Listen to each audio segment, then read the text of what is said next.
آج سے 100 سال قبل 3 مارچ 1924 پایا تخت استنبول کا منظر ہے۔ سورج کی ٹکیا غروب ہونے کو ہے۔ رات اپنی تمام تر تاریکیوں کو لیے شہر میں داخل ہو رہی ہے۔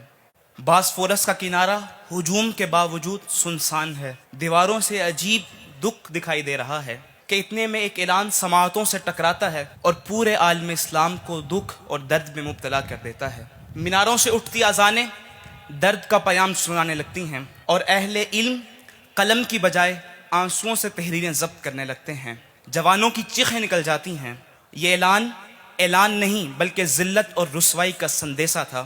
اعلان کیا جاتا ہے کہ خلافت کا باضابطہ طور پر سقوط ہو چکا ہے اور خلیفۃ المسلمین کو رات کے اندھیرے میں ملک بدر کر دیا گیا ہے۔ سرحدوں پر پڑی بیواؤں کی ہچکیاں بن جاتی ہیں۔ عالم اسلام کا شرازہ بکھر جاتا ہے۔ وہ یتیم جو خلیفہ کو بابا کہہ کر پکارا کرتے تھے، بابا بابا بابا کی دہائیاں دینے لگتے ہیں اور عالم اسلام بکھر جاتا ہے۔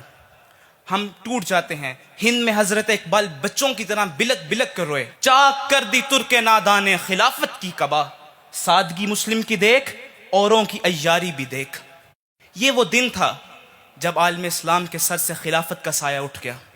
خلافت کا سایہ کیا اٹھنا تھا، حریت، غیرت، حمیت سب رخصت ہو گئے۔ ہم لاوارث ہو گئے۔ ہم سے ہمارے خلیفہ چھین لیے گئے، شیخ الاسلام چھین لیے گئے، معیشت چھین لی گئی، معاشرت چھین لی گئی اور ہم ذلت اور رسوائی کے گھڑے میں جا گرے۔ پھر دشمن ہم پر ایسے ٹوٹا جیسے چند بھوکے کھانے کی پلیٹ پر ٹوٹتے ہیں۔ نہ جانے ہمیں کہاں کہاں سے نوچا گیا۔ کبھی فلسطین میں ہمیں بموں سے اڑا دیا گیا تو کبھی ماوراء النہر میں خون ریزی کی گئی، کبھی کشمیر میں خون کی ہولی کھیلی گئی تو کبھی سکوت بغداد جیسا درد بھی ہم نے سہا۔ کبھی ساحلوں پہ ہم اپنی جان دیتے رہے اور کبھی مسجد کرتبہ کے میناروں پر صلیب لگا کر ہماری روحوں کو چھلنی کیا گیا۔ نہ ہماری ماؤں بہنوں کی عزتوں کا خیال کیا گیا، نہ ہمارے مقدس مقامات کو رعایت دی گئی، نہ امت کے ننھے شہزادوں اور شہزادیوں کو بخشا گیا۔ ظالم قرآن پاک کو بھی نظر آتش کرنے سے باز نہ آئے اور انتہا تو یہاں ہوگی کہ پیغمبر علیہ السلام کی اہانت معمول بنا لی گئی اور آزادی رائے کا نام لے کر ہماری روحوں پر زخم لگائے گئے۔ نوجوانان اسلام، فرزندان اسلام، یاد رہے یہ ظلم ہم پر اس وجہ سے کیا جاتا رہا کیونکہ دشمن جانتا تھا ان کا کوئی پوچھنے والا نہیں، یہ لاوارث ہیں، ان کے سر پر کوئی نہیں ہے اور یہ ظلم ہم پر تب تک جاری رہے گا جب تک کہ ہم خلافت کے سائے میں نہ آ جائیں۔ یاد رہے یہ خلافت کوئی معمولی نظام نہیں، یہ وہ اللہ تعالیٰ کا نظام ہے جس کے لیے میرے اور آپ کے پیغمبر علیہ السلام نے طائف میں پتھروں جیسی تکلیف سہی، لوگوں کی تلخ اور نامناسب باتیں خندہ پیشانی سے قبول کی۔ یہ وہ نظام ہے جس کے لیے رحمت للعالمین نے تلوار اٹھائی، انا النبی لا کذب انا ابن عبد المطلب، میں وہ نبی ہوں جسے کوئی جھٹلا نہیں سکتا، میں عبد المطلب کا پوتا ہوں۔ یہ وہ نظام ہے۔ ہمارا نظام خلافت کا نظام ہے، جمہوریت کا قطعاً ہرگز ہرگز ہرگز ہمارے ساتھ تعلق نہیں۔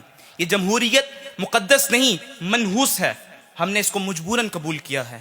تجھ کو بتاؤں رمز آیا ان الملوک، سلطنت اقوام غالب کی ہے ایک جادوگری، خواب سے بیدار ہوتا ہے ذرا محکوم اگر پھر سلا دیتی ہے اس کو حکمراں کی ساحری، دیو استبداد جمہوری قبا میں پائے کوب، تو سمجھتا ہے اس کو آزادی کی نیلم پری۔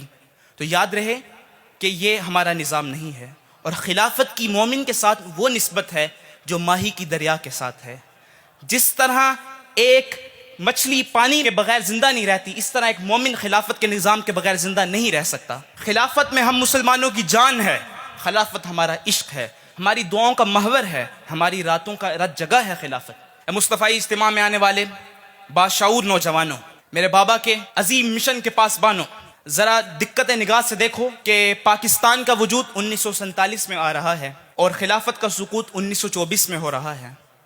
مسلمانوں کی خلافت کے سقوط کے محض 23 سال بعد ایک ایسا ملک وجود میں آتا ہے جس کا نظریہ اسلام ہے اور وہ امت کے تصور کو واضح کرتا ہے۔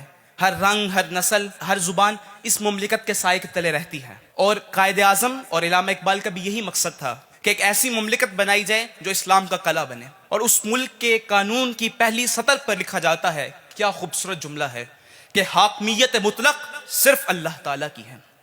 یعنی نوجوانوں، قدرت اس خطے کے لوگوں سے خلافت کے احیاء کے لیے کام لینا چاہتی ہے، مگر صد افسوس آج 100 برس بیت گیا اور ہم خلافت کی طرف ایک قدم بھی نہ اٹھا سکے۔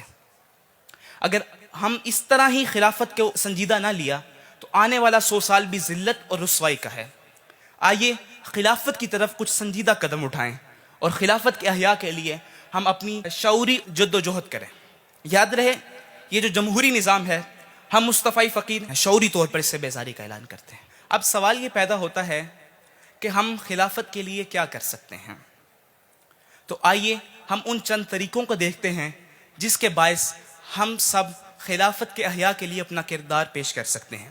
سب سے پہلے جو خلافت کے لیے ایک ضروری چیز ہے اور سب سے پہلا قدم ہے خلافت کی طرف، خلافت کا شعور نئی نسل میں بیدار کرنا ہے۔ نئی نسل کی ذہنوں میں اس بات کو راسخ کرنا ہے کہ ہمارا نظام خلافت ہے، اور یہ خلافت کی محبت نئی نسل میں بچوں میں کس طرح منتقل ہوگی۔ یہ مبلغین کی تقریروں سے نہیں بلکہ یہ استاد نے پیدا کرنی ہے۔ جب وہ ایک کہانی سناتے ہوئے آہ بھرے گا اور کہے گا ہم پرسکون تھے جب ہم خلافت کے سائے میں رہتے تھے۔ یہ خلافت کی محبت بچوں کے دلوں میں مصنفین کی کتابوں نے نہیں بلکہ والدین نے ڈالنی ہے۔ جب والد ہر نماز کے بعد احیاء خلافت کے لیے دعا کرے گا اور بیٹے کو کہے گا بیٹا تو نے رسول اللہ کی امت کی خدمت کرنی ہے، تو یقیناً بچہ رات کی تنہائیوں میں احیاء خلافت کے لیے تڑپے گا۔ اور جب ماں رات کو بچوں کو مجاہدین کی کہانیاں سنائیں گی تو یقیناً بچے خلافت زادے بنیں گے۔ پہلا قدم خلافت کا شعور پیدا کرنا ہے نئی نسل میں۔ دوسرا جو بہت اہم چیز ہے احیاء خلافت کے لیے وہ یہ ہے کہ ہم امت کا تصور نئی نسل میں پیدا کریں۔ امت کا تصور اگر ناقص ہے تو احیاء خلافت ممکن ہی نہیں، یہ سوچا بھی نہیں جا سکتا کہ احیاء خلافت ہوگی۔ اس لیے امت کا تصور پیدا کرنا بہت ضروری ہے کہ ہم سب آپس میں بائی بائی ہیں۔ ہمارے رشتے کی بنیاد لا الہ الا اللہ محمد الرسول اللہ صلی اللہ علیہ وسلم ہے، اور جو اس کلمے کا انکار کرتا ہے وہ چاہے ہمارا جتنا مرضی قریبی ہو، اس کے ساتھ ہمارا کوئی تعلق نہیں ہے۔ اب امت کا تصور اور درد امت نئی نسل میں ہم کس طرح پیدا کر سکتے ہیں؟ تو اس کے چند طریقے عرض کرتا ہوں۔ سب سے پہلے تو روز کی بنیاد پر خود کھڑے ہو کر بچوں سے تمام مسلمانوں کے لیے دعا کروائی جائے، اور بالخصوص ان ممالک کے لیے جہاں ظلم و ستم کیا جا رہا ہے۔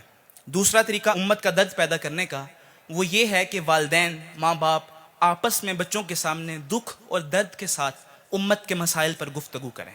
اس سے بچوں کے دلوں میں امت کے لیے درد پیدا ہوگا۔ تیسرا جو طریقہ ہے درد امت پیدا کرنے کا وہ یہ ہے کہ ہم مقبوضہ علاقے جیسے کشمیر ہے، فلسطین ہے، ان کے جھنڈے اور یرغمال بنی مساجد، مسجد کرتبہ ہے، مسجد اقصیٰ ہے، بابری مسجد ہے، ان کی تصاویر بچوں کے کمروں میں یا پھر گھر میں آویزہ کریں اور بچوں کی ان کے ساتھ ایموشنل اٹیچمنٹ، جذباتی ربط قائم کریں۔ اس سے بچوں کے دلوں میں ان چیزوں کے ساتھ ایک ربط قائم ہوگا اور وہ درد امت کے دردی بنیں گے اور راہی بنیں گے۔ اور تیسرا پوائنٹ جو احیاء خلافت کی طرف شعوری قدم بڑھاتا ہے وہ یہ ہے کہ اسلامی شعار سے بچوں کی محبت۔ میناروں سے اٹھتی اذانیں ان کے کانوں میں تکلیف نہ دیں بلکہ وہ دعا کریں اے ہمارے رب ہمارے اس آسمان کو اذانوں کی گونج سے آباد رکھنا۔ بوڑھے بزرگ نصیحت کرتے انہیں برے نہ لگیں بلکہ وہ یہ دعا کریں اے اللہ ہماری دھرتی کو صالح مسلمانوں سے آباد کر دے۔ یہ داڑھی، یہ دستار ان کے لیے قدامت اور اولڈ فیشن کا نام نہ ہو بلکہ یہ اس کے لیے خوبصورت طریقہ اختیار کریں اور اس کے لیے وہ آرزو کریں۔ اب یہ بچوں کے اندر اسلامی شعار کی محبت کیسے بیدار کی جائے؟ تو اس کا ایک خوبصورت طریقہ عرض کرنا چاہتا ہوں کہ سورۃ الکافرون مع ترجمہ اپنے بچوں کو سنائیں، سمجھائیں اور یاد کروائیں، اور پھر سورۃ الکافرون مع ترجمہ بچوں سے سنیں۔ اس سے یہ ہوگا ان کے اندر اسلامی حریت اور اسلامی شعار سے محبت بڑھے گی، اور یہ نسخہ قرآنی نسخہ ہے۔ اے قافلہ درد کے ہم نواؤ، دور دراز سے غلبہ امت کا خواب آنکھوں میں سجائے ایک مرد مجاہد کے پاس آئے ہو۔ اس مصطفی اجتماع میں یہ عزم کر کے اٹھو کہ ہم پوری زندگی خلافت کے احیاء کے لیے کوشش کرتے رہیں گے۔ یاد رہے خلافت کا احیاء ایک تقریر یا ایک اجتماع سے نہیں ہوتا بلکہ کئی نسلیں محنتیں کرتی ہیں، پھر جا کر خلافت کا پرسکون ماحول اور ٹھنڈا سایہ نصیب ہوتا ہے۔ آپ ہی وہ اولین لوگ ہیں، آپ ہی وہ خوش نصیب لوگ ہیں جن سے خلافت کی بنیادیں مضبوط کی جانی ہیں۔ میں آپ کو دعوت پیش کرنا چاہتا ہوں ادارۃ المصطفیٰ مکین گنبد خضرا کی طرف جاتی ہند سے ٹھنڈی ہوا کا ایک خوبصورت جھونکا ہے۔ خود بھی اور اپنی نسل کو بھی اس ادارے کے ساتھ جوڑیے اور اس ادارے کے ساتھ تعلق مضبوط کیجیے۔ یہ ادارہ ادارۃ المصطفیٰ شعوری طور پر احیاء خلافت کے لیے کام کر رہا ہے، رجال کار پیدا کر رہا ہے، اور ہم انشاءاللہ جلد احیاء خلافت اور نشأت ثانیہ کے خواب کو شرمندہ تعبیر کریں گے۔ ہم نے، آپ نے، سب نے مل کر یہ عہد کرنا ہے اور اپنے شیخ کی، اپنے امیر اعلیٰ کی آواز کے ساتھ آواز ملا کر اور اہل کفر کی آنکھوں میں آنکھیں ڈال کر یہ پکارنا ہے، ہم راہی جہد و عزیمت کے منزل پر جا کر دم لیں گے، میدان عمل میں نکلے ہیں باطل کو مٹا کر دم لیں گے، ہم خادم دین محمد کے ایک رب کی عبادت کرتے ہیں، لا دین اور کافر سوچوں کو سولی پہ چڑھا کر دم لیں گے، ہم وارث شیخ مجدد کے شاہوں سے بغاوت کرتے ہیں، وقت کے ہر ایک اکبر سے اعلان نفرت کرتے ہیں، آفاق کے ہر گوشے میں قرآن سنا کر دم لیں گے، اب رکنا نہیں، اب تھمنا نہیں، فردوس میں جا کر دم لیں گے۔ اللہ تعالی ہم سب کو احیاء خلافت کے لیے اپنی پاک بارگاہ میں قبول فرمائے اور اس مقدس مقصد کی تکمیل کے لیے ہمیں اپنی جناب سے توفیقات عطا فرمائے۔ وما علیہ الا البلاغ المبین۔